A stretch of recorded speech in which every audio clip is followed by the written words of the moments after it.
because you cannot play any part of this, and plucking includes that. Please take a look through the piece. I will give you about 30 seconds to take a look at time signatures, key signatures, any changes to any of those things that you may have, and then we'll go over it together.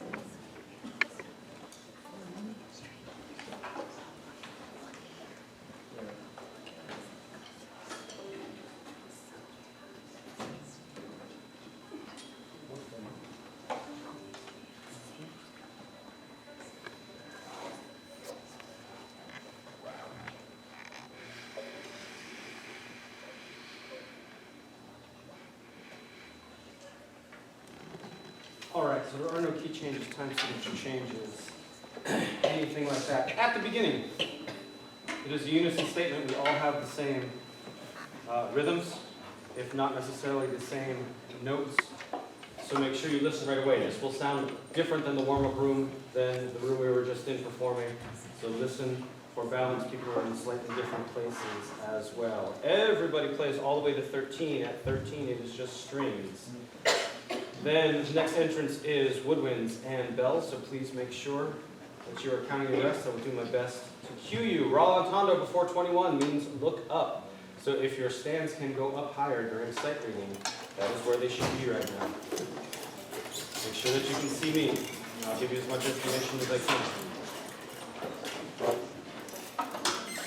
So measure 20, look up, off tempo, back to the original tempo at measure 21. Measure 29 is strings, clarinets. Next entrance is flute. Next entrance is brass and percussion. So make sure you are counting your rest. You do not come in at the same time in that section at measure 27. Let's see. Slight dynamic changes at each one of these sections, so please observe those. At measure 53, here's our big first change, smoothly. So there will be a style change. You do not need to play the cues in the woodwind parts. At measure 61 is kind of a recap of the beginning. So we are all, again, unison. And then finally we have a fermata there at the end. 2 from the end, it slows down, so make sure you are looking up. Take the time right now to memorize your last note so that you can look up. We all cut off together. If you can memorize your last 2 measures right now, even better. 1 minute to go.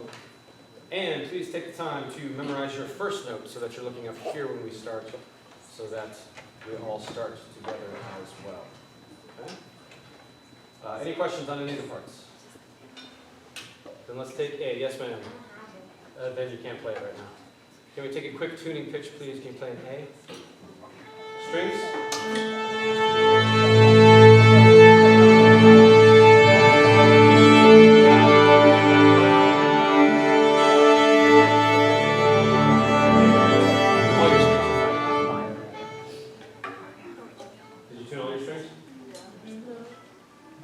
Yes, no, give them the A one more time. And then go ahead and tune all your strings. I won't give you everything.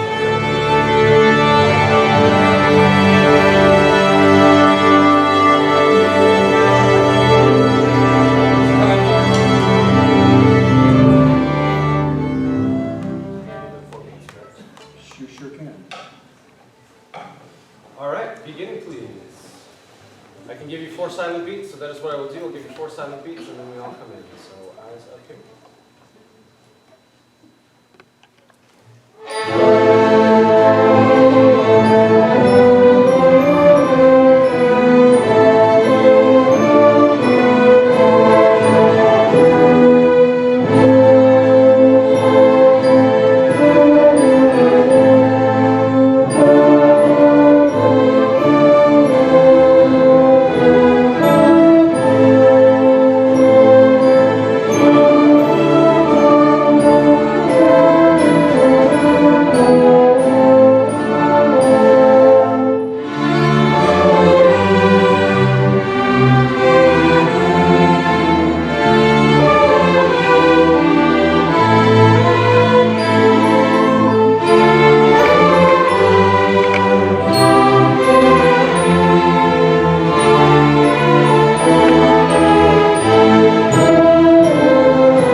I won't keep you too long, folks. You read well.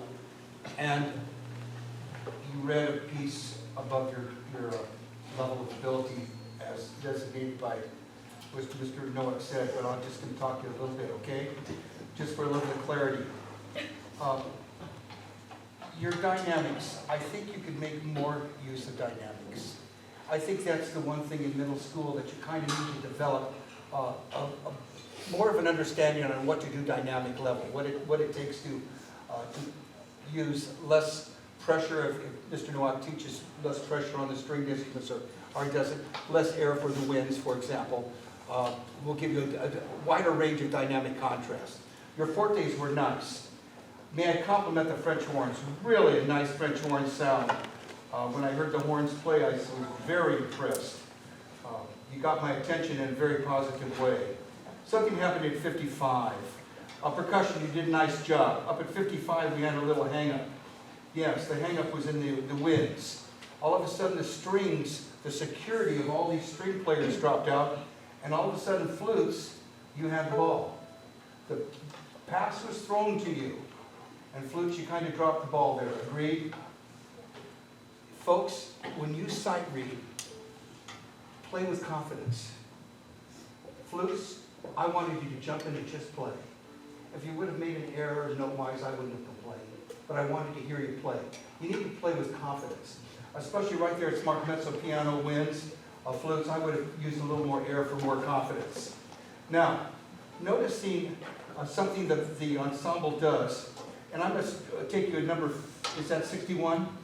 I noticed at 61, all the strings are lifting after the half note, and then you're playing another down bow on, for example, the half note on measure 2, measure 62, you're lifting. You need to lift faster.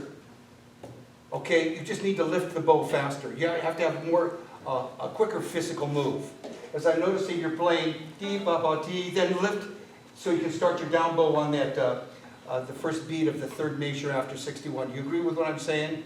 It's something physically you need to do. Now, winds, you can help. All the winds here, I'm going to ask a question. What does that vertical line do? I'm asking a question. Winds, what does that vertical line do? It's not a trick question. Do I have a response?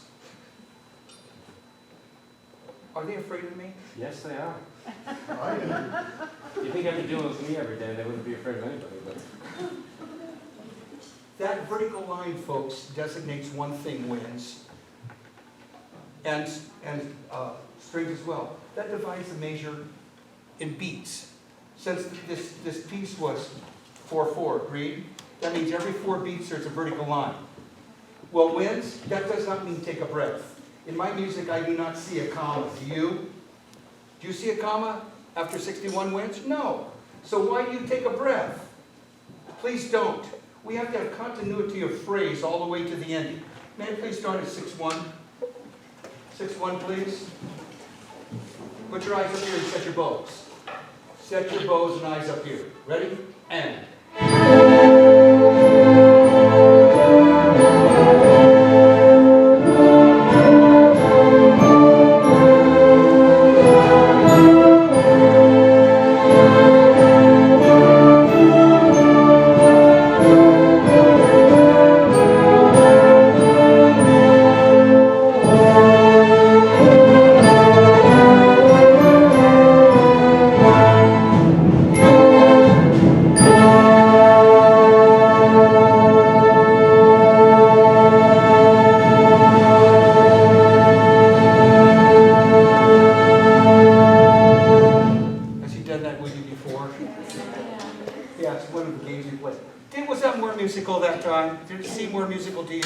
You can have that continuous phrase going to the ending without a bar line break.